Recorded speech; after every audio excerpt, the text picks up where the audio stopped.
Hello everyone. My name is Chakra Janagam. Thanks everyone for joining on today's webinar on Docker, Kubernetes, and Openshift. There are lots of things that we're going to discuss today.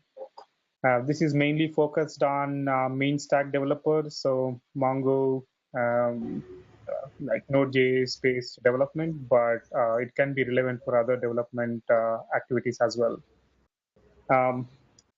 With that, my name is Chakrata Jonagam. I work as a solution architect specialized in containers and also have some Node.js background in the past, right?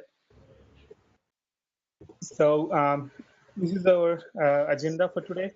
We are going to discuss what are containers and why we need containers and go with a Node.js application deployment. With MongoDB or MySQL backend. We'll choose whatever comes. Okay. I'm going to mute others who are. There's a slight bit of noise in the background, so I'm going to mute others. Okay. So this is a typical agenda for today's webinar. But feel free to ask questions in the middle if you have any. Okay. Let's go ahead. So most of you have done a short survey. Most of you seems to be from the developer background. How many of you use this phrase in your day-to-day life? Maybe if you're operations, you will hear it from developers, or if you're developers, you hear it always, right?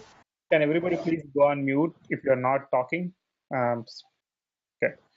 Cool. So we hear this phrase a lot, right? Like when developer gives their code to operations, or in the developer day-to-day life as well. It seems to be working on your local machine, but it doesn't work on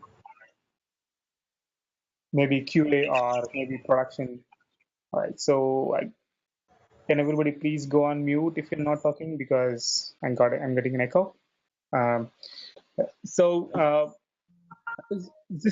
we hear this a lot, right? Mainly because, okay, I'm sorry. Let me mute everyone. Mute all. Okay. When people are joining, they're unmuted, so it's giving some echo. But sorry about that. Don't mute yourself.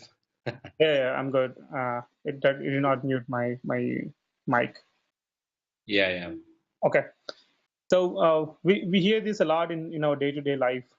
It works on my machine, but it doesn't work on QA, or it doesn't work on UAT like that, right? Um, there's a lot of reasons for this. There's this, why we hear this a lot is because there are differences between the development environment, and there is a difference in the environment, maybe in QA or in UAT or in production. There's a lot of difference, right? That's the reason we hear this a lot. So let me go and show you how you can. What's the primary reason behind this? So when you deploy applications, or when you develop applications, it might be on Microsoft Windows or anything like that, right? But when you deploy those applications in QA, it might be running on AWS, Amazon, or maybe a VMware based deployment, or can be another cloud as well. So there's a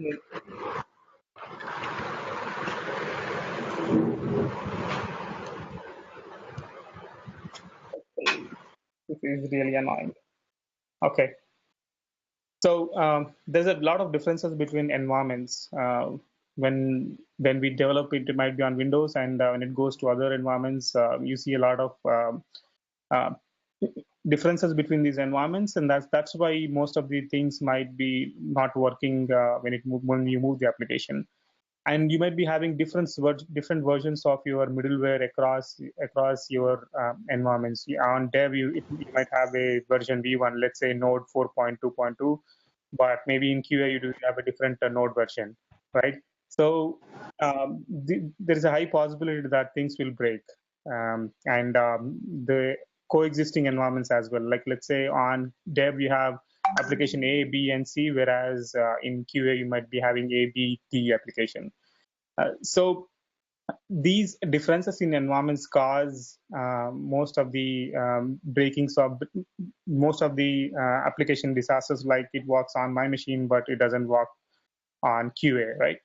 So how do we get rid of this issue? So the main solution that Docker or Kubernetes and OpenShift proposes is using Docker images for packaging your applications. So I will go through some of the basics of Docker, like what exactly Docker is, how we are mitigating this problem of differences between environments. Um, so using okay,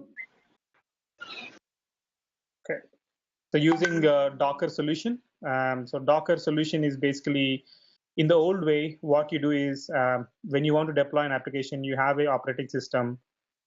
You have your dependencies installed. It may be node installation, or it can be Tomcat or JBoss, something like middleware installation. And after that, you basically have your application installed on top of it, right?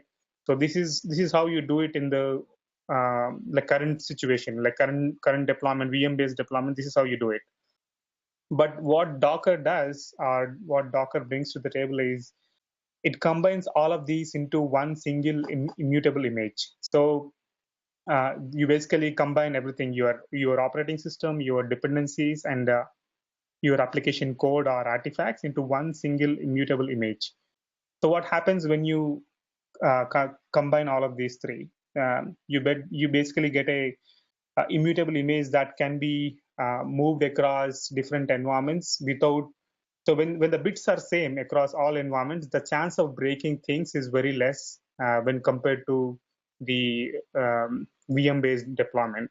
Okay, so how does it combine all of these three? So let's look at some of the sample implementation.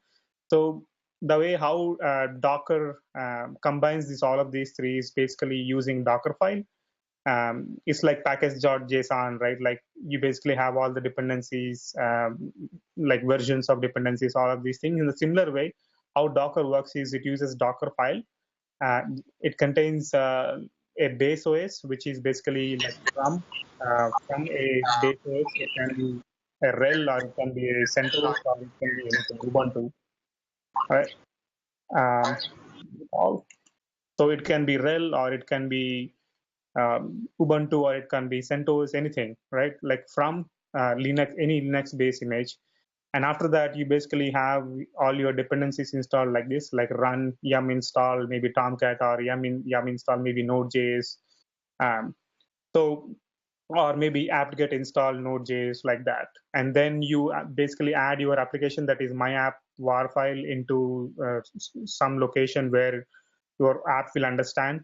And then you expose a port, which is maybe if your application is running on 8080 port, then you just say expose. And then you have the last one, the CMD line that you see, is basically how you start up your application.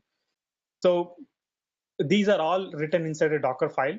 And when you against this Docker file, when you do Docker build command, it basically generates a binary image that you see on your right side. So a binary image which has your operating system, your middleware, and also your application as one single immutable image. Okay, so when you get this immutable image, what is the advantage you get? So the bits on your development are same as the bits that you have in a QA and also in production. So when you have the bits same across all environments, the chances of breaking things is pretty less when compared to the traditional way. But what differs between these environments is your environment variables differs, maybe your application properties differs, but rest all bits will be same. Okay, so if you look at the development environments, the db underscore host environment variable is pointing to the dev MySQL, whereas in QA it is pointing to the QA environment, right? So that's how you basically get a modularity or the flexibility of deploying applications, deploying applications as Docker containers. So this is basically Dockerization of applications. So you basically convert your application into into an immutable image. That's what we call as Docker image, and that Docker image is deployed across all environments. Okay, so this is how it looks like when you at the end results. Instead of having different different versions or different uh, like operating systems across different like dev, QA, and prod, you basically have one single container runtime, which is Docker container runtime, and you deploy your applications as Docker containers. So that's what you see. So your applications are running as Docker containers instead of a VM-based deployment. Okay. So we talked about we talked about Docker images, right? Like the immutable image for your applications.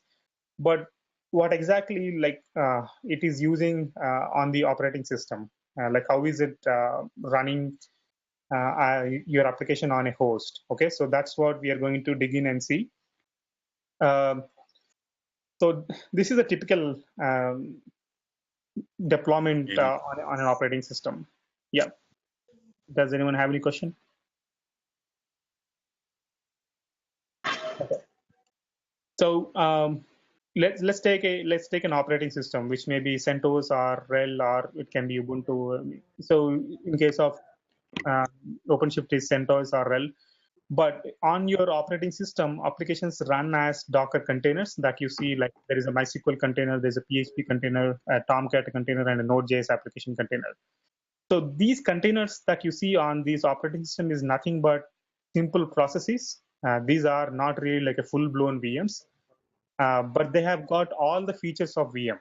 Okay, so it has its own file system, it has its own network, it has its own process, and everything that you think of for a VM-based deployment, you have almost everything inside just that process. Okay, so when you say containers, containers are nothing but processes running on your operating system, but these processes. Okay, I start. ठीक है. Okay, so these. So when you say containers, these are basically processes running on your operating system, but these processes are controlled processes. So you can control how much CPU, how much memory these processes can consume on operating system. But you have got almost all the features of a VM for your application. Okay, so you are basically running applications like a VMs, but these are just small processes. So let's go back to our original presentation, and then I'll go with a bunch of what if statements here. Okay, so what I want to show you is, so when we look at Docker or Kubernetes or OpenShift, I would like to tell the features of these jargons, whatever we discussed today, using bunch of what if statements. Okay, so what if I can package operating system, middleware, and application together as one immutable image? That is what Docker image is. Okay, so that's how it is looks like. Before it is all separate. Now it has become one single image. Okay, so what problem does it solve? It works on machine. It works on my machine, but it doesn't work on QA. So that problem is resolved. And the other thing is, what if I can treat each process on an operating system as a separate VM with its own IP address, network, and file system? Okay, so these are not full-blown VMs. These are just processes, but you get all the features of a VM. So when I do this, what is the advantage that I get? I get greater application density because there is no full-blown VM for each application. It's the full-blown operating system for each application. This is just a process, but has all the features of VM, right? So I get greater application density. So before I may be deploying 2 or 3 applications per VM, I can deploy 20 or 30 applications per VM. So that's a kind of application density that you get. And also, think of starting VMs. Let's say if you want to start a application using a VM, how much time does it take? It takes quite some time, right? Let's say your application is already installed. If you want to restart that VM, it might take anything around like a minute or an hour setting up everything, an hour or maybe some days, because setting up the VMs are typically taking a long time, right? So when you use containers, these are provisioned very fast, like in minutes or seconds rather than days or hours. Okay, so because starting a process is pretty simple, right? Like if when you want to start a process, how much time does it take? It takes maybe a minute or maybe less than a minute, right? Most cases less than a minute. So your applications can be stopped or started within seconds or minutes rather than days or hours. So that's the advantage that you get.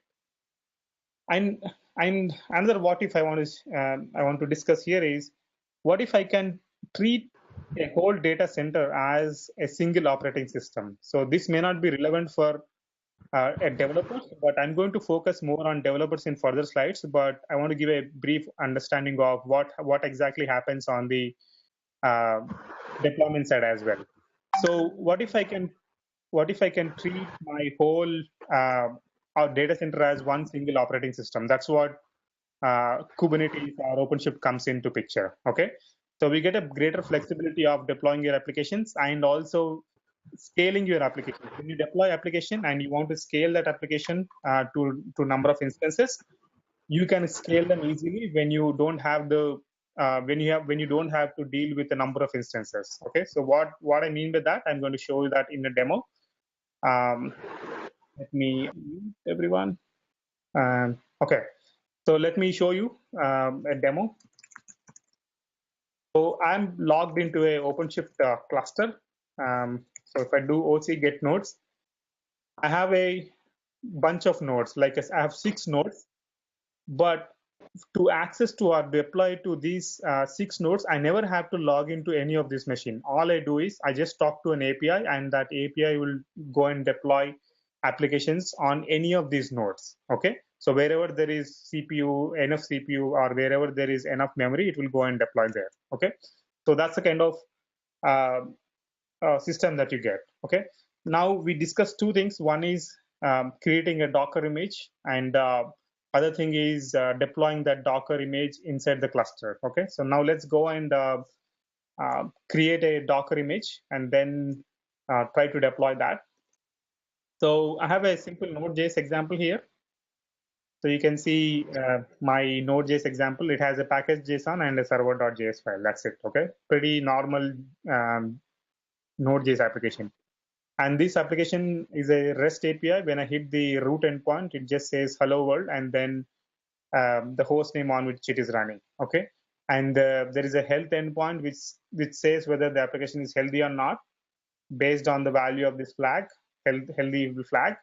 And if the healthy flag is set to false, it is going to say 404. Okay, that's all. It's a straightforward, pretty simple Node.js application, but nothing specific to OpenShift or containers. So let's go and deploy this application as Docker container. Okay, so how do I do that inside OpenShift?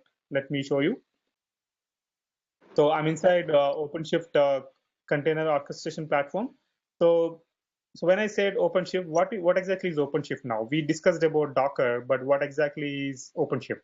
So OpenShift is basically managing a bunch of Docker nodes. Okay, so you basically have a bunch of nodes, which are like 6 nodes, and on these Docker engine is running. Okay, which deploys applications as containers. So on these nodes to deploy applications, I use OpenShift. So it basically orchestrates all the application flow onto these nodes. So that's what is OpenShift. So once I logged into OpenShift, let's say I'm a operation guy, and I'm going to create a bunch of projects. Let's say dev project. Okay, this is what typically looks for us, right? And also a QA project, and also a prod project. Okay, so you can control who has access to each of these environments. And let me go and deploy my applications onto this dev environment. Okay, once I go into dev environment, I have a add to project button here. Similar to if you have used OpenShift before, that's based like V2 version, you similarly see a bunch of language stacks that OpenShift supports by default. So I'm going to choose Node.js, so that's why I'm going to choose JavaScript, but you can have pretty much deploy other languages as well. So I'm going to click JavaScript and then select Node.js. And let's say my application is welcome. And this is where my code is, okay? And I'm going to place my code here and then hit create, that's it. So when I do this, my application is going to be deployed on one of the nodes. So we have seen 6 nodes, right? So in my application will be compiled, like build and deployed on any of these nodes. So let me go and see what's happening in the build process. So it cloned the source code, it read the package.json file, and also installed all the dependencies, and now creating into a Docker image. Okay, all done within a matter of few seconds. Mute all again. So all done within matter of few seconds. So I'm able to deploy a Node.js application within less than a minute, right? Like I just clone this and then a build happened and I'm able to deploy as well. So think of how much effort you can save on this process. Let's say if I want to get started with a Node.js application, I have to provision this environment, let's say VM, right? Like you need to go to operations folks, and then they will provide a VM for you, and then you go and deploy your node, like you basically install Node.js setup, and also um, create maybe firewall rules. You also need to get a application domain name from your network team. Think of all the effort that you put into this process versus just going and then clicking on few buttons and then deploying the applications. So you got to save a lot of time here. And see, within few minutes, my application is up and running.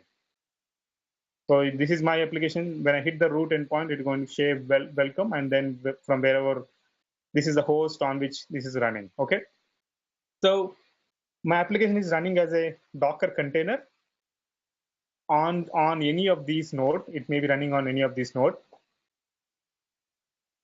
And pretty fast, I got a URL also, which I can test. So if you have used Heroku, it is pretty similar to Heroku, but very powerful than Heroku. So Heroku, you might just use it, like the limitations of your applications on Heroku are pretty low when compared to a OpenShift or container-based deployment. You pretty much have like almost all the OS control in your hands, rather than depending on the pass flow provider. Okay, so I'm able to deploy my application, and let's say my application is getting a lot of traffic. I want to scale this application. Okay, so think of how much effort you need to put before, if you want to scale this application. I can just go hit this button, and within few seconds, your applications will be scaled to whatever number of instances you want, provided you have the enough capacity there. So you can see it's scaled to 3, and now it is scaling to, it's scaled to 2, and now it's scaling to 3. Okay. So give it a couple of seconds, and you should be able to see the third one as well here. So okay, it's now pulling the image on the a different node. So if I go click here and then look at the running one of them is running on 10.0.0.9 node, which is this one, and other one might be running on a different one. Let's say 10.0.0.10 node. Okay, so this might be running on a different machine as well. So you are never logging into any of these VMs to deploy your application. You just said, I need 3 instances of this application. Go and deploy. Okay. So if I move to the project called dev here, and then OC get pods means again container. So basically same thing. So it's basically, you can see all the 2 of them running. The third one might not be running because of the capacity issue. But if you have enough capacity, it is going to deploy the third one as well. So it's now pulling the image on a different node, and then it's going to deploy in few minutes. Okay. I see a question here. Yeah. Is it auto scalable? Yes, it is auto scalable. All you need to do is set up few bunch of configurations here, and that is auto scalable. Let me show you that as well.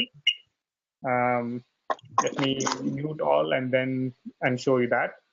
So if you want to make it auto scalable, all you need to do is go to applications, deployments, select the deployment, and then add autoscaler. Okay.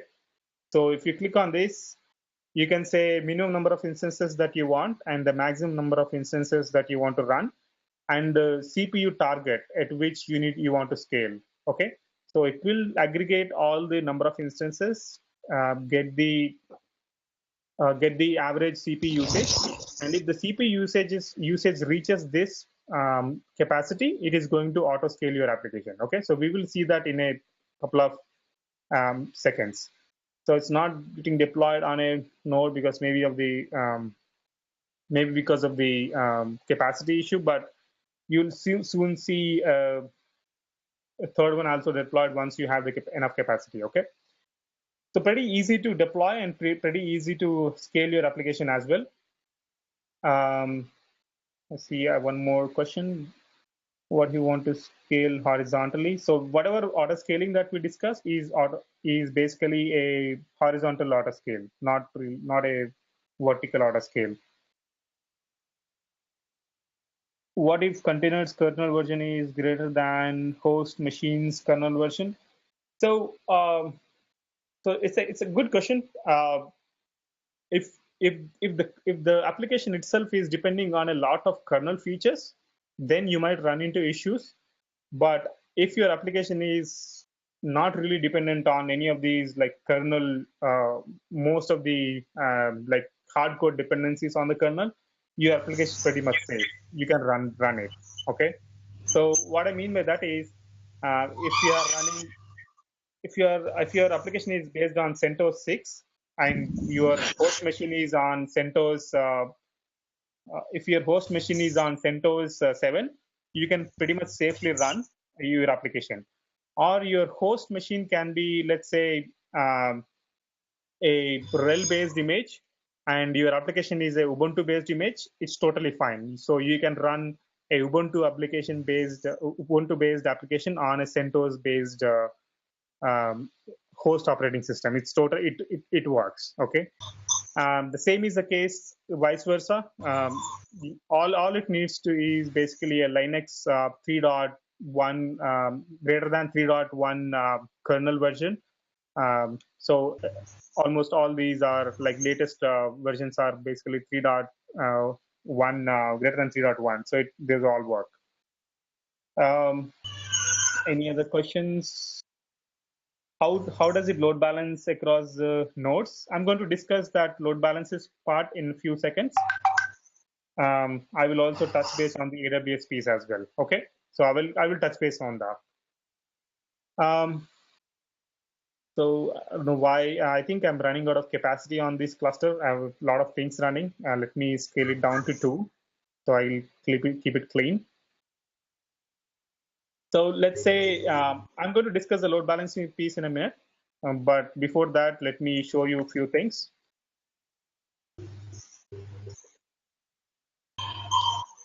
So this is what we've done, right? What if we can treat whole data center as one single operating system? So we never have to go on to any of these nodes to deploy an applications. We did not log into any of these machines. We just said, I have this application, go and deploy in any of these nodes. That's what we did. And also scale the application, right? Both we have done. So what if I can deploy applications? Can you not unmute yourself, please? Looks like there's a lot of disturbance. So what if I can deploy applications in minutes or seconds rather than hours, right? So that's what we have done. We are able to deploy an application within few minutes. Okay. So what do we get by this? We get a faster time to market. Like You can test your applications very fast and also work on features so that your business features can be implemented fast. And also, if some feature fails, you can fail it fast rather than like making a bunch of big changes and then later realizing that those changes doesn't really work as a business feature. Rather than that, you can actually iterate in smaller number of features, and then your go-to-market time is pretty less when compared to a VM-based deployment, because you're able to deploy applications in minutes rather than hours or days. So what if my application self-heals? Let's say your application, you deployed an application, and if something went wrong with that application, how does OpenShift deal with that failures? So we're going to see that as well. Okay. So let me show you something. So I've deployed this Node.js application. 2 instances are running, right? So see get parts. Parts means nothing but applications here. So I have 2 instances running. I'm going to kill one of them, okay, and see how your application behaves. Okay, so let me click my screen and then show you.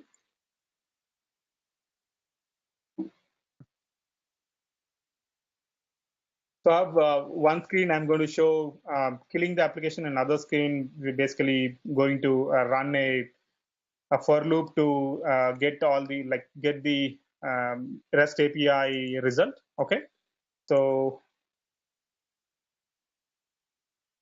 I'm going to get the REST API result in one screen.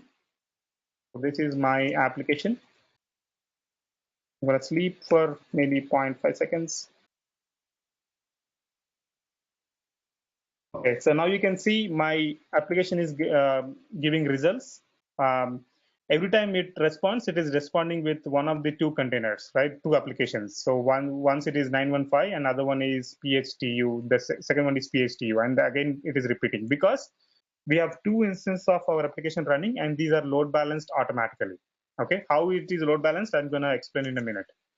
So you can see application is giving responding every 0.5 seconds. Now what I'm going to do is kill one of the application. Okay, so I'm going to kill this application. This can be, I can kill it from the inside as well. Okay, so I killed one application, and then look at the auto healing feature. I've killed one application, it automatically fixed it to 2 again, right? So you can see it auto scaled to 2. You will see a temporarily third one, which is basically the dying container. So you don't need to worry about that. But I have asked for 2. Within few minutes or within few seconds, I will again go back to 2 application instances again. Okay. So you can see now it went back to 2. Although I killed one of them, the application itself auto healed itself, and then you basically what is the outcome of this? You never have to wake up in the middle of night to fix your application. Okay, so that's the kind of resiliency you get when you go with OpenShift or containers. So that's the self-healing part I want to discuss. Okay, what this means is basically less stress or maybe happy weekends for you, right? You don't need to basically fix it immediately. Your platform itself will heal the application, and you can go and take a look after maybe a Monday or so, and basically look at the logs and investigate why that container failed. But your application itself is very resilient. Okay. Um, so I'm going to touch base on a bunch of architecture overviews as well, how it is basically getting deployed. So you can see your application is happily running, right? You can see the application is getting run. And let me go and set up a CI/CD workflow for this. Okay. So, all right, I've deployed my application, but how do I basically deploy newer versions of my application? So let's go to the build here, and then there is a configuration for GitHub webhook URL. You can take that webhook URL and then set up a webhook inside your application so that whenever you change source code on Git, it automatically goes and deploys your newer version of your application. Okay, so let's go and click on webhook, add a webhook. You might be, some of you might be already knowing what this webhook is. You basically integrate your source control with your application, your platform. That's all it does. Okay, so adding a webhook, right? So I have added a webhook now, and if I want to test the CI/CD workflow, so my application is running, which is basically putting 1.0 as my application version. Let me go and make some changes in the source code. So I want to make a feature called v1.1. Okay, that's all. I'm going to commit this change. So immediately after I committed, you can see a new build is happening. So your GitHub has sent a message that there is a source code change, and go and deploy a newer version of this application. So you can see a new build is running now. And then if you go take a look inside the log, it's doing a build and then your application is getting deployed. Okay, now you can see a rolling deployment is happening. This is a pretty nice feature. What I mean to say is you can see temporarily 1.0 and 1.1 coming here, right? This is because you have a few of them on the newer version and few of them on the older version. So you can see it is doing a nice rolling deployment.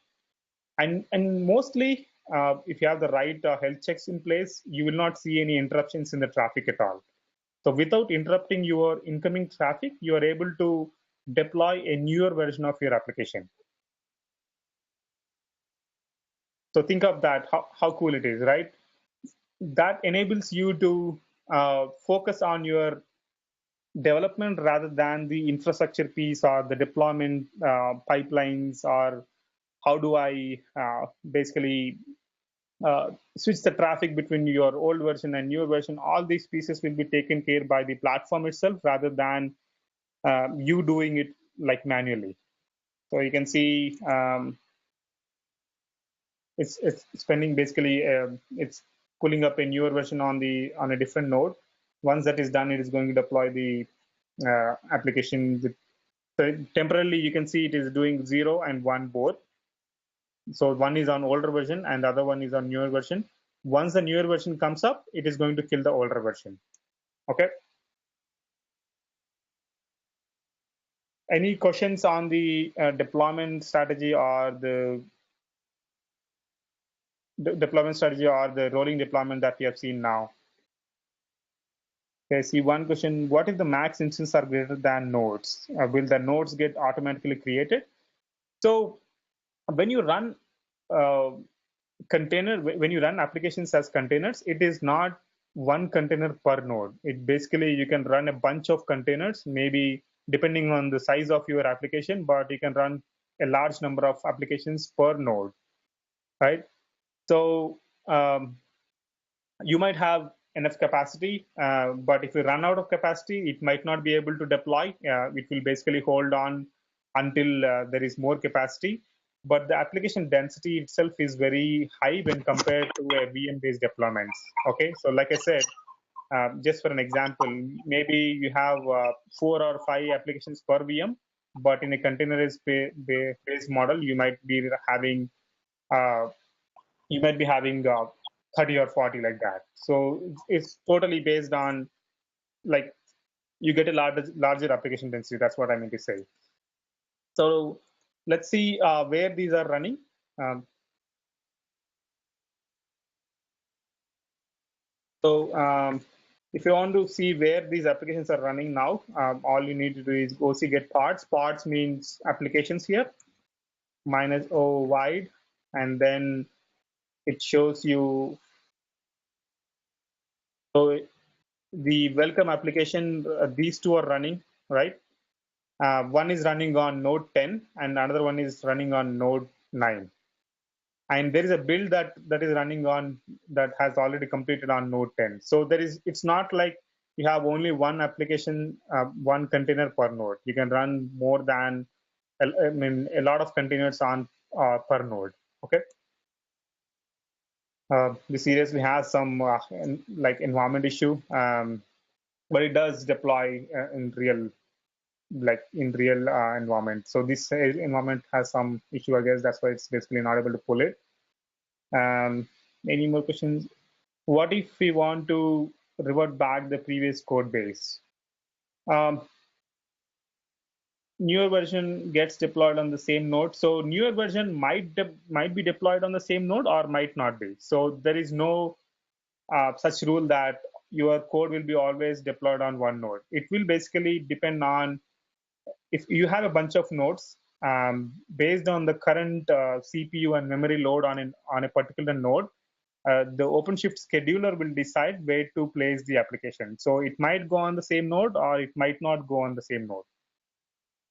And what if you want to revert back to previous change? It is pretty easy. What you do is basically go to deployment and then select the last deployment that you have deployed, and then click on, there's a rollback button that comes here. You just click on that rollback and it will roll back to the older version. That's it. Okay.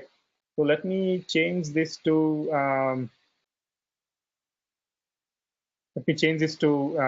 fewer replicas.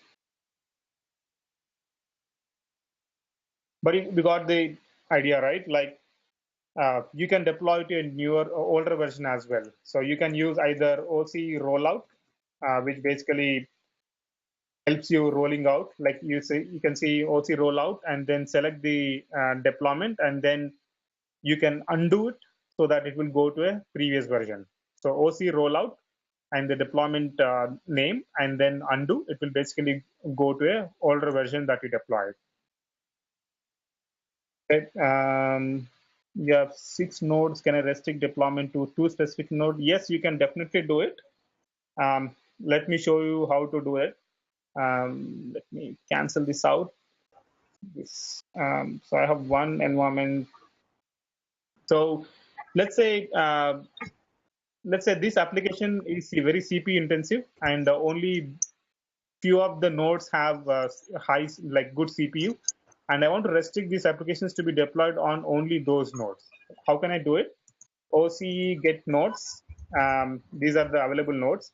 If I want to see the labels attached to these nodes, um, what you basically do is how you want to deploy is, let's say these 7 and 8 are having high CPU capacity, and maybe 9.1 is having SSD disk on that. Okay, so if you want to limit these applications to be deployed on maybe only 7, how you do is you basically attach a label to that node. So OC label node, and then select that node, and then let's say type equal to CPU. Okay, so once you do that, this node will be labeled with high CPU. Okay.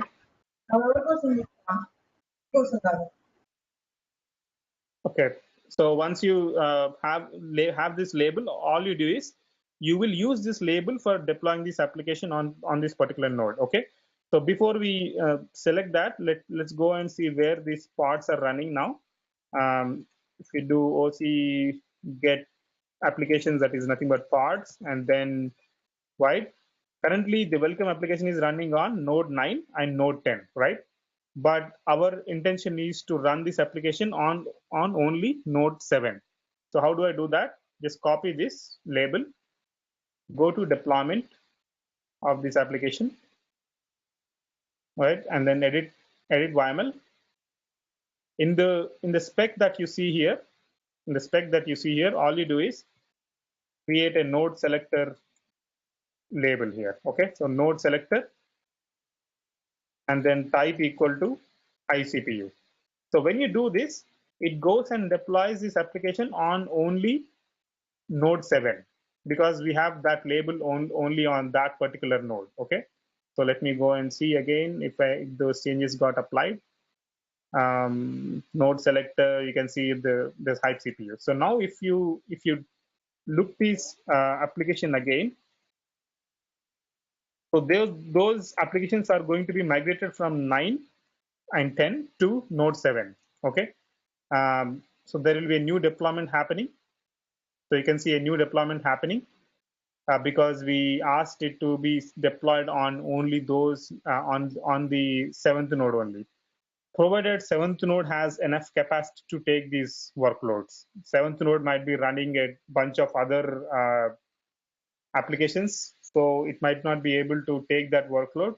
But if you have the enough capacity, it is going to deploy on only seventh node. That's how you basically confine your workloads to only a specific node. Okay, Harsha, does that answer your question? Okay. So I'm going to cancel this because this is running like high capacity. I think you can see I have a lot of applications running on this, large amount of workload on these. So that's why it's not able to deploy. So you can see I have a quite good number of projects on this. Oh, okay, looks like a bad day for me. Not able to respond. But if I log in as admin here, I can show you a bunch of projects running. So admin, I have lots of things running here. That's why it might be like timing out. So you can see I have all these projects here. Okay. Now, if I go back and see, my application is still running on 9.10 because I canceled it out. But that's how you basically confine your applications to be running on one specific node. So moving on, let's go back to our dev namespace. I'm going to log in with my username.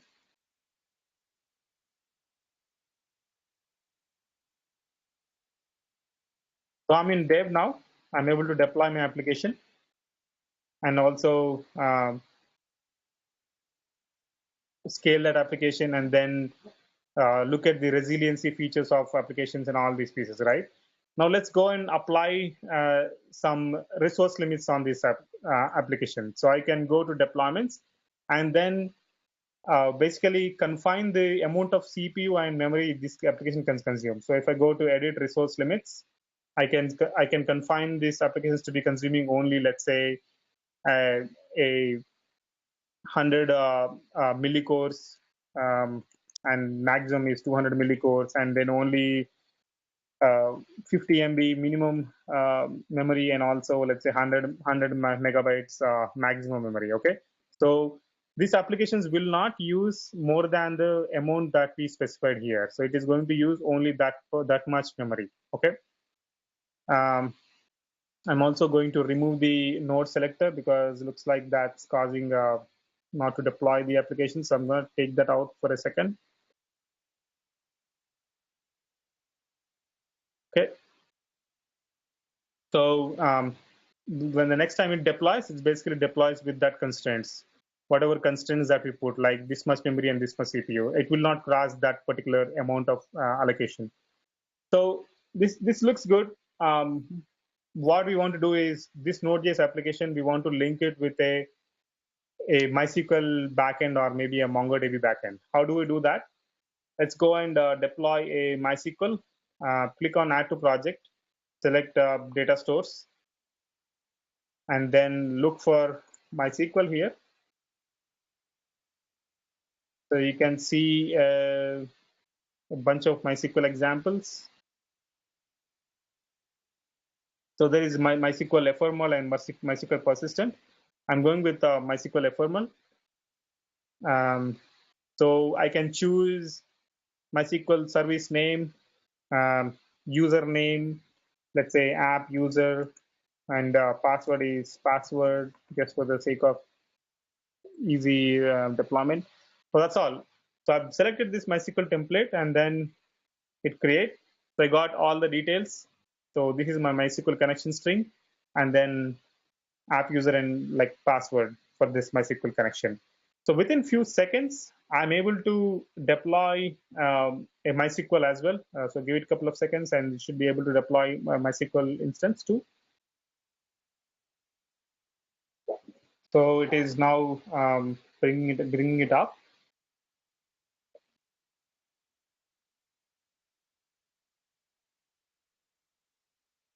So now MySQL is ready. We can go and click this MySQL instance, and then look at the logs. If you want to take a look on the logs, these are all MySQL logs. And then I can click on this terminal button and then get inside my MySQL instance as well. Okay. And if you see the environment variables, that this is what we have selected there. But I can go inside my MySQL container and then log in. So MySQL -u app user is what we have used. And sample DB is our database, and then host is MySQL. Okay. And the password is password. So I'm able to get into MySQL. So within few minutes or within few seconds, I'm able to deploy a database as well and also an application. I can link these two and then get data as well. So that is also possible. So let me show you how to do that. So you can see my MySQL is up and running. If I want to access this MySQL container from the CLI, I can do that as well. So all I need to do is OC get parts, that is applications, and MySQL is running here. So if I want to log into that container, that MySQL instance, I just do OC RSH. That is nothing but SSH into that container, right? And then I'm inside my MySQL container now from the CLI, right? So both are possible from your CLI or from UI as well. So I'm able to go inside this, and let us look at some of the connecting features. So you have deployed MySQL, and you also have deployed a Node.js application. How do you link them together? So this is the same case for, let's say, a MongoDB as well. So if you want to deploy a MongoDB, you can deploy a MongoDB as well. So let me show you that, because this is mean stack. It's relevant to show MongoDB. If I don't go look for MongoDB, you will see a Node.js MongoDB example combined together. But if I'm interested in just MongoDB, I can select MongoDB and then select the template and then give all the default details like username for your MongoDB and also password for your MongoDB. Right, that's it. And then hit create.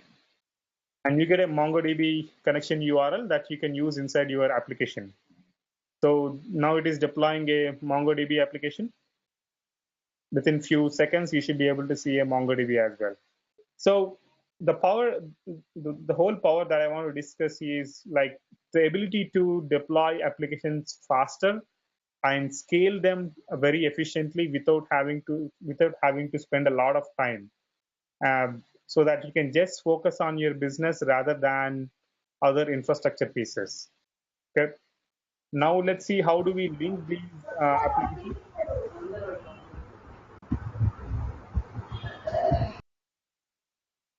So how do we link this application with Openshift? Like I have a MySQL instance and also a Node.js application, right? How do I link these two here? Okay, let me cancel this original deployment. Okay, so how do I link these two, like MySQL to this application? All I need to do is go to applications deployments, and then in the application, like the Node.js application, I need to provide environment variables. Okay, so how do the environment variables are basically pointing, like we will provide all the environment variables related to the MySQL container, right? So what are those? These are nothing but, let's go and take a look in the, let me show you here. So these are the environment variables that we have: MySQL underscore host, user, password, and database. Okay. So what is the value for MySQL host? So MySQL host is nothing but your MySQL application name. So this is what your host name will be. So what OpenShift does is, when you deploy applications, it also gives you a internally discoverable name which is not accessible outside, but internally they can access one another using this service name. So this MySQL, that name that you see, is basically a service name which is accessible, can be accessible inside the cluster. Okay, so of these nodes that you see on these six nodes, your application might be running on node 10. Maybe your Node.js application is running on node 10, and your MySQL is running on node 7. But they can talk to one another using this service name. That's the whole point I want to say. Okay. Uh, you don't need to do any configuration. OpenShift will give those internally discoverable name for you. You can just integrate that name inside the application. Okay. How do I do that? Let me show you. So I need to supply MySQL host, user, password, and database, right? So I'm going to copy this and then apply into the database, into the environment variables of Node.js application. Okay, so go and apply. I have four MySQL underscore username, password, and database. So all three. So user, password, and then database. So the database is sample DB. That's what we have given the initial settings, and also password. And this is app user.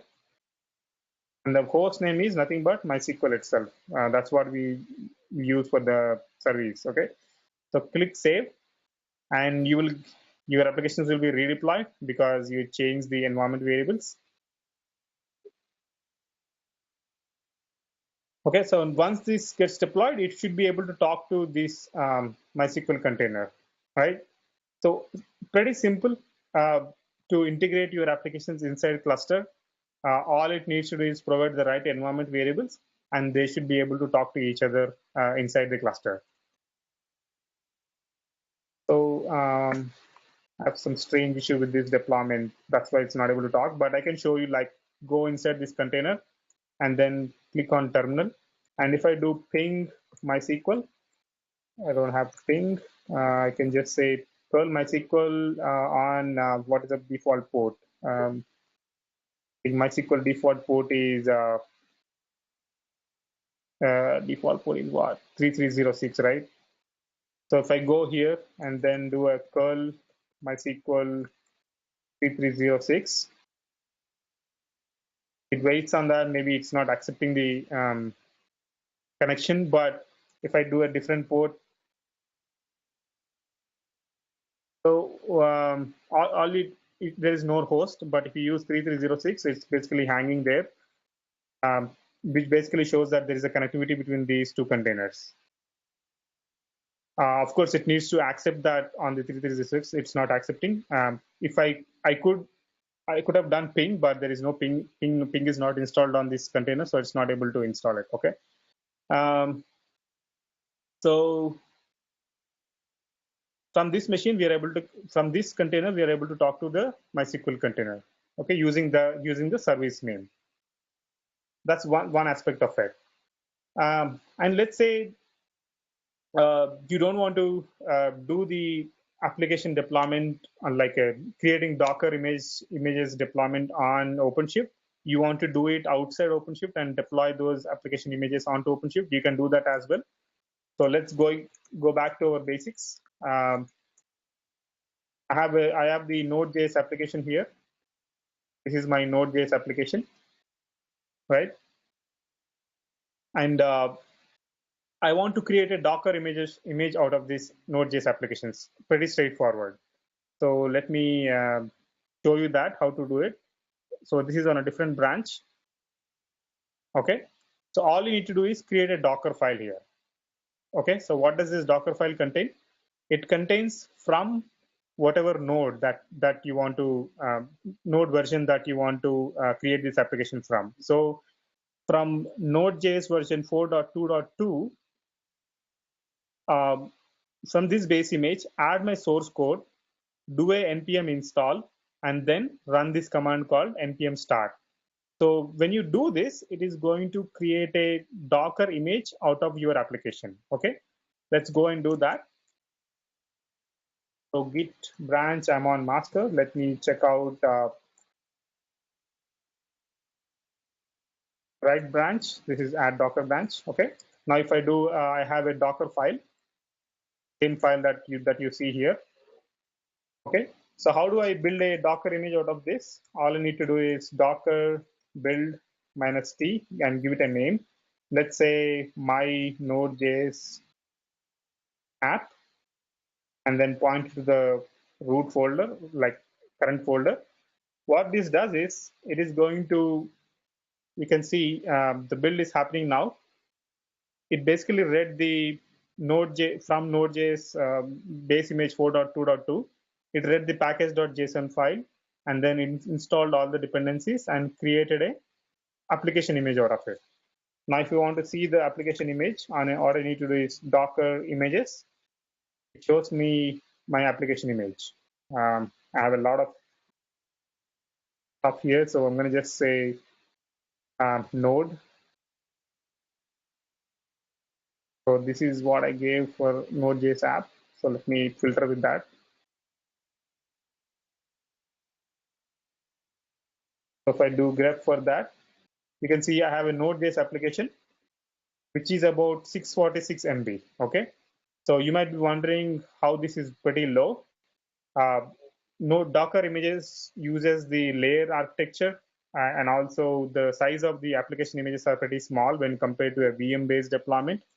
So you have in this 646 MB, you have the operating system, you have your Node.js environment, and also your application image. All these three combined as one single application image. How do you test this application? All you need to do is Docker run,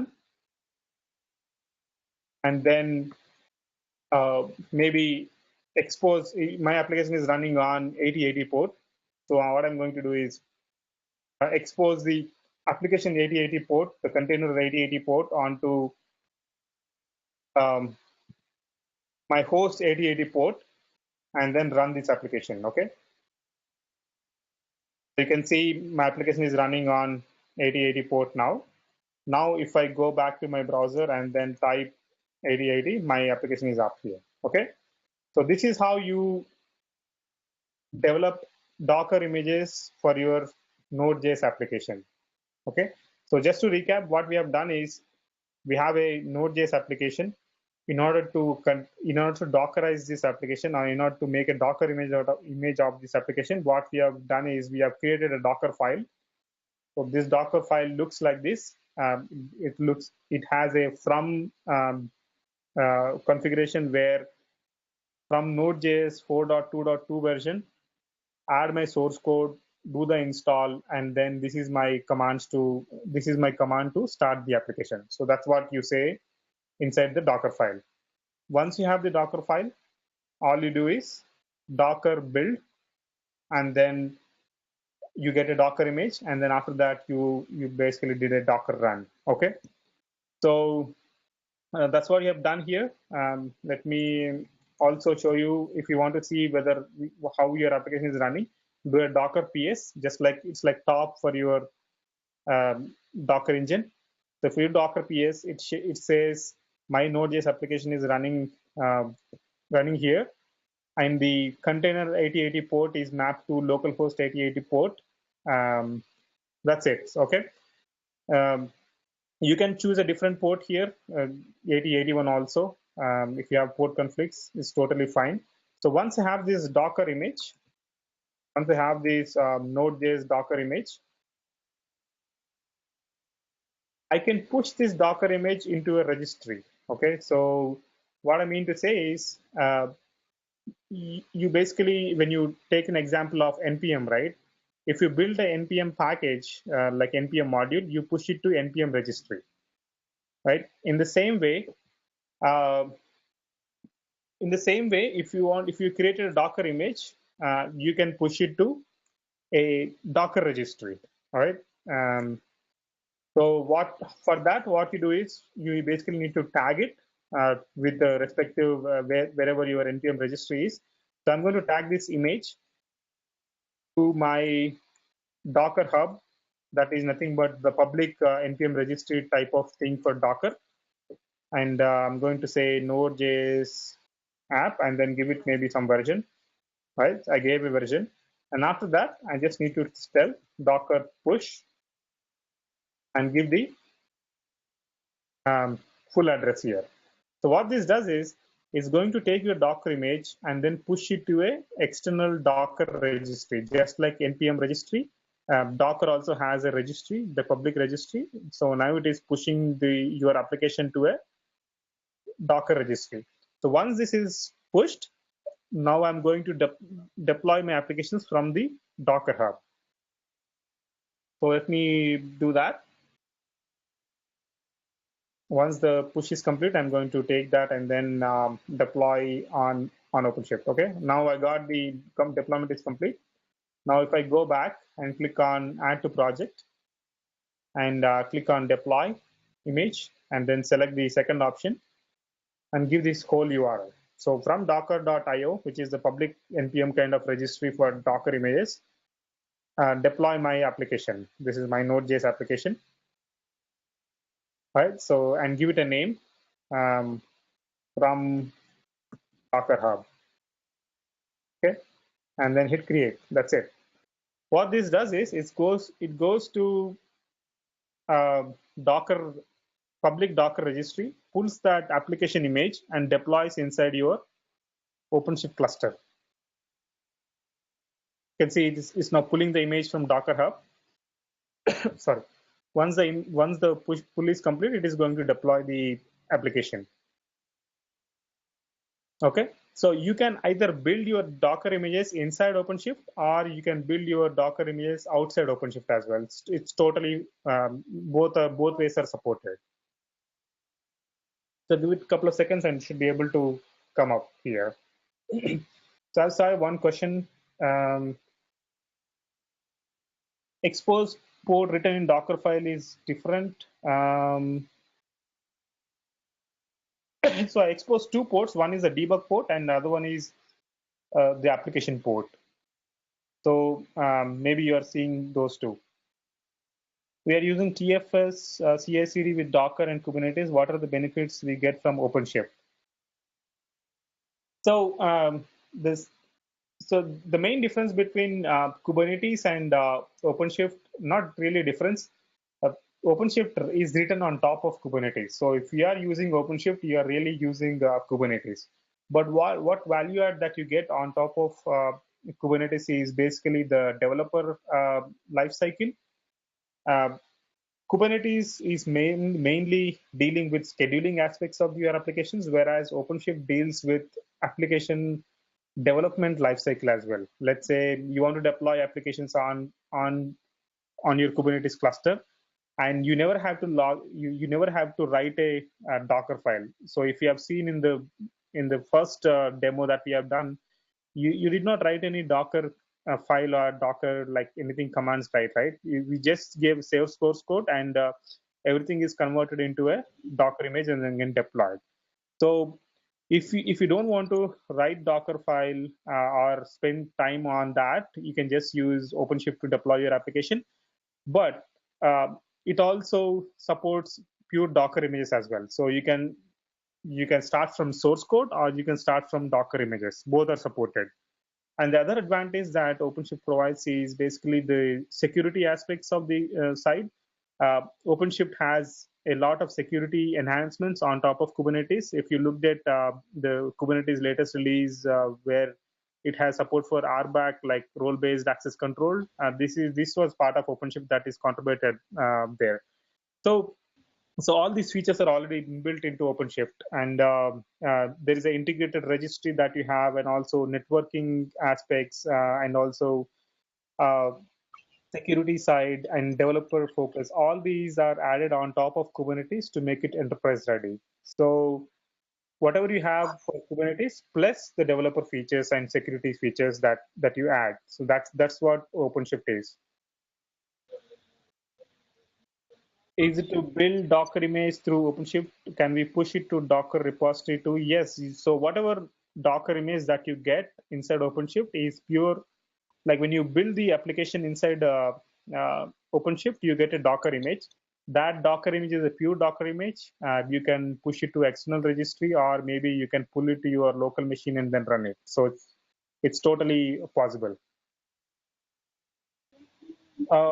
If you build Docker image through Openshift, okay, that's it. Any other questions? You can just paste it in chat. I will take it. So you have seen my application got deployed, right? Like from the Docker Hub also. So I can choose Docker Hub image, or I can choose the plain inbuilt Docker images also. Both are possible. Okay.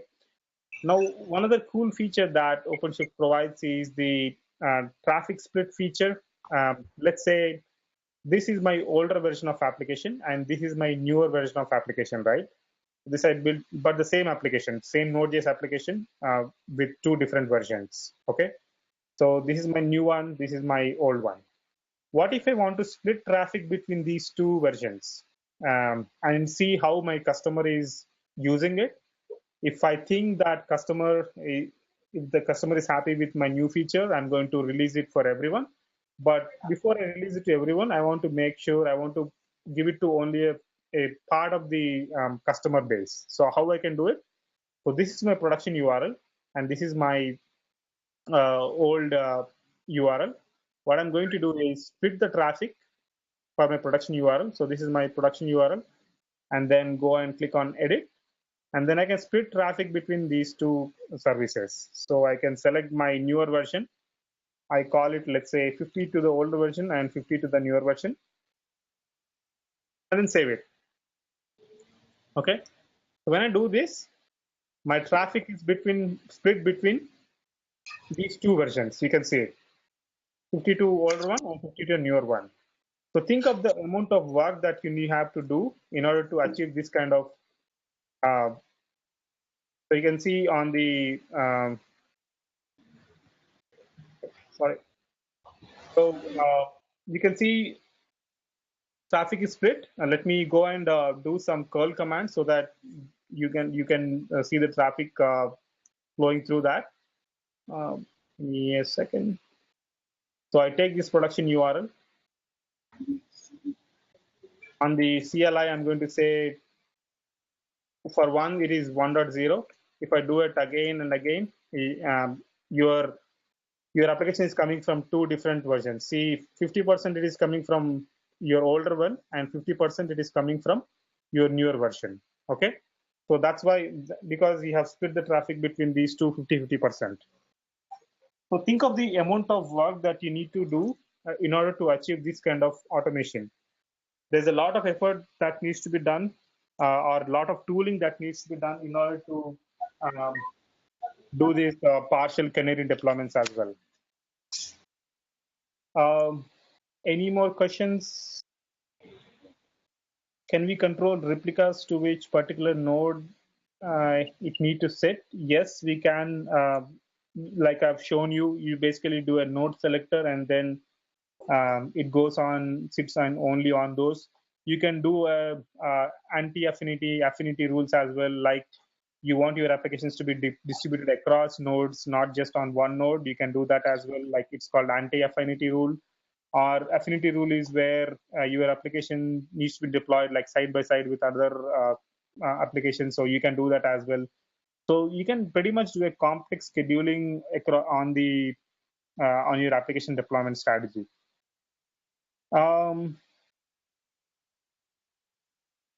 Any scope of getting demo on building OpenShift on Oracle or VirtualBox VMs? So scope of VirtualBox on VMs is, so the easiest way I would do is you run the OpenShift using Docker for Mac or Docker for Windows using a command called OC cluster up command. Okay.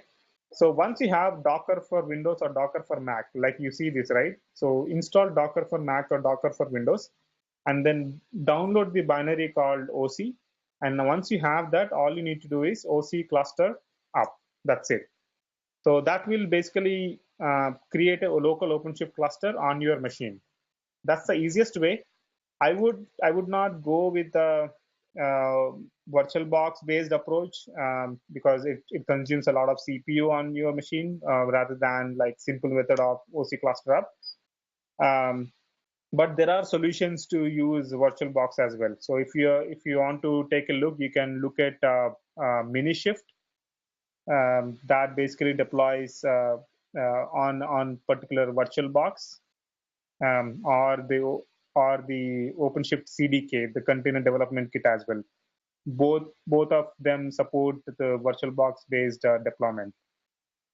Um, Shifting between older and newer versions is not a problem when there are more than one service. If we have to call two services, if one request goes to older version, another one goes to new version, will be a problem. Yes, so you will not always do a deployment of this kind, right? Like you don't want to. Maybe in some cases where there is not much feature parity between different versions of your applications. If you think they can coexist together, you will do this kind of development. You will basically do this kind of deployment. Otherwise, you will not do. So it totally depends on the kind of feature that you deployed in a newer version. If they can exist together, you can do it. Otherwise, you basically go with a recreate deployment where you basically spin up everything newer version, and then take out everything old, like everything that you have on the older version. So different deployment strategies OpenShift supports. Um, to summarize, it supports rolling deployments, it supports canary deployments, and it also supports completely taking out the older version and routing your traffic to newer version. Um, what is a Docker link? What Docker link concepts? Why Docker link concepts vanishing? How to link containers? So you don't need. I mean, when you use OpenShift or Kubernetes, you don't really need to link containers. These are internally discoverable using the application names itself. So if you have deployed an application, let's say you're deploying an application using name called welcome here, right? So this application name itself acts as an internally discoverable name for the other applications to communicate. So you never have to basically uh, link them together unless they are in like different namespace. You can just talk to each other using name. That's it. There is no link concept here. Um, Auto scaling in OpenShift in AWS. So this deployment that you see is basically inside AWS. I don't have the example for AWS, but a pretty similar example. It's not really like complete AWS-based deployment, but a pretty similar one that I've done it for Google Cloud, but it is also applicable for um, AWS as well. So if you want to take a look, if you go to my channel that's called OpenShift Container Platform, this is my channel. I'm going to put it in the meetup chat link once this call is complete. So if you go to the last section, OpenShift HA installation demo, this is done on Google Cloud, but same thing, same concepts are applicable on AWS as well, right? So if you see any issues with AWS installation, feel free to contact me. I'll be able to help you. But this installation is pretty similar to AWS as well, although it is on Google Cloud. So what do you suggest for container clustering, OpenShift or Kubernetes? So in my opinion, maybe I'm biased towards OpenShift because you get all the features of Kubernetes. You can literally execute Kubernetes commands inside kubectl get nodes is same thing as OC get nodes. Okay, so you get all the goodness of Kubernetes. On top of Kubernetes, you also get all the developer focused items as well. So feature wise, OpenShift has a lot of more features when compared to Kubernetes. So I would definitely lean towards OpenShift.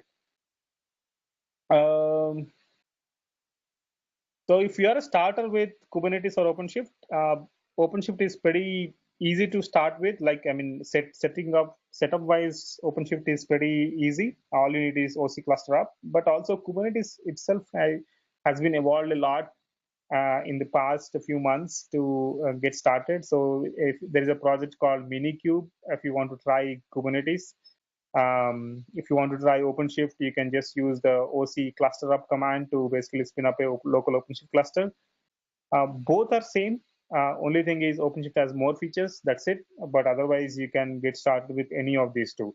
If you have learned Kubernetes, you can use those concepts on OpenShift, and if you have learned OpenShift, you can use those concepts on Kubernetes because they're pretty much same.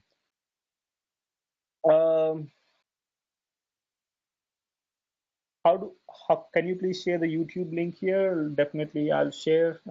So I'm gonna put this here. Can we take advantages of Apache Mesos along with OpenShift? So Mesos itself has a container orchestration. Like it basically, I would say it's a competitor for Kubernetes kind of orchestrator. But I don't see a lot of, like, let's say if you want to deploy on OpenShift on top of Kubernetes on Mesos, it doesn't really make sense to me. Because these are tackling two different problems. As in Mesos is very suitable for like a big data based deployments, like big data use cases, whereas OpenShift is very generic for all applications. I would say whether it can be a big data or it can be application deployment or application development, all these it handles. Uh, Mesos definitely has an advantage on the number of supported big data applications when compared to OpenShift. But OpenShift is very generic one. I think it will soon get there in the big data area as well. How do I start containerizing an enterprise application? So, like I said, enterprise application, it really depends on what kind of application it is, whether it is a mode one applications where it's like a typical so if it is a microservice based applications, it's pretty easy to containerize. If it is a huge monolith, then it might be slightly difficult, but I wouldn't say it is impossible. It's slightly difficult to do it. But as long as in my experience I've converted pretty huge Java-based applications also into containers. So it's not really very tough. Only thing is you need to understand the concepts or maybe look into the orchestration pieces more before you get hands-on with the application itself. Maybe start with something small and then go ahead for the enterprise application. So what kind of enterprise application are you talking about? Is it a Java? So OpenShift does support a lot of application stacks. It can be Java, it can be Node.js, you name it. You have a lot of application support.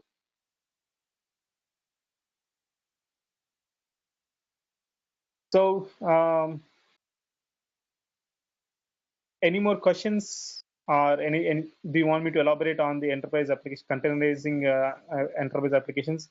I have a pretty decent example which converts a Java application from like a existing, migrating your application from Java to basically containerize it. So this OCP4 video deals with like it basically shows you a existing app and how do you convert that existing app into a containerized application. So these two videos will help you in that for this enterprise application deployment that you are discussing. Okay, cool. Cool. Thank you very much. Yeah, I'm kind of rushed because I had some issues with my environment, but feel free to go through these videos to get more in detail knowledge of what OpenShift can do. Well, thank you very much. Any more questions? We are having a PHP application with microservices with huge internal workflow. Can I follow Docker? Definitely, PHP applications are pretty suitable for containerizing. Um, yep. PHP. For microservices, I would say OpenShift is a best platform because a lot of the primary problem that I see. So I worked on a huge microservice based application in the past, which is basically using Node.js primarily, but also a different kind of databases and also some other application stacks. The main problem that I saw is basically when there are too many moving parts. When there are too many moving parts, it's hard to track the things like where it failed or what went wrong. Like this is like a distributed system problem. You basically cannot. It's very hard to trace out issues. So whereas OpenShift, when dealing with microservices, provides a nice integration points like services and also application monitoring methods. Like there is a tool called Hawkler APM, which basically deals with looking like tracing the request. Let's say your microservice request is going through multiple services. You can trace out that request across all these microservices in a nice view, so you can debug your applications very easily. I have a video for that as well. It should be somewhere in this. So if you go to this video, 18th video, shift to microservices OpenShift way, that will give you a fair understanding of how to deploy microservices and also how to trace the microservices applications. Okay. We are almost on top of the hour. If you have any questions, stay back and ask questions. If you are done, you can drop off from the call. But feel free to hang on for a few more minutes if you have any questions. Alan, okay, thank you very much. Thank you, everyone. Yeah, I somehow rushed this session, but in future we will have more detailed mean stack related session. Yeah, I'll be putting this on the meetup like here. I'll put the video link. So please feel free to go there and grab that.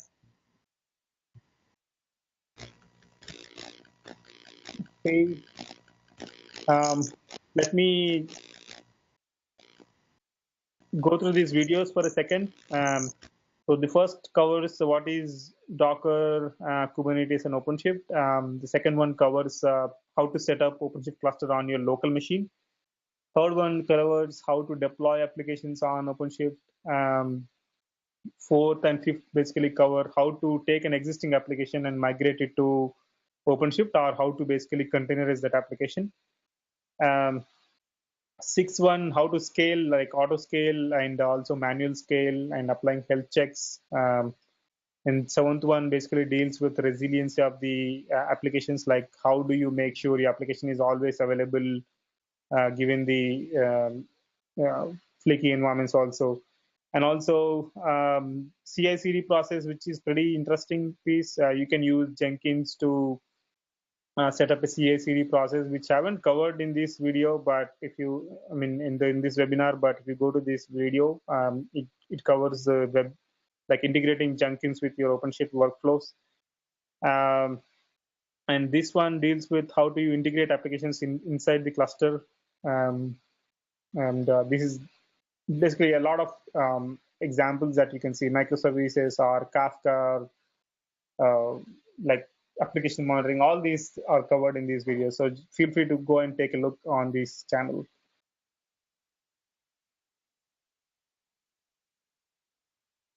All right. Thank you very much. Thanks for joining. let's call it a day. Yeah, feel free to comment on the WhatsApp group or maybe in the meetup group. Thank you very much.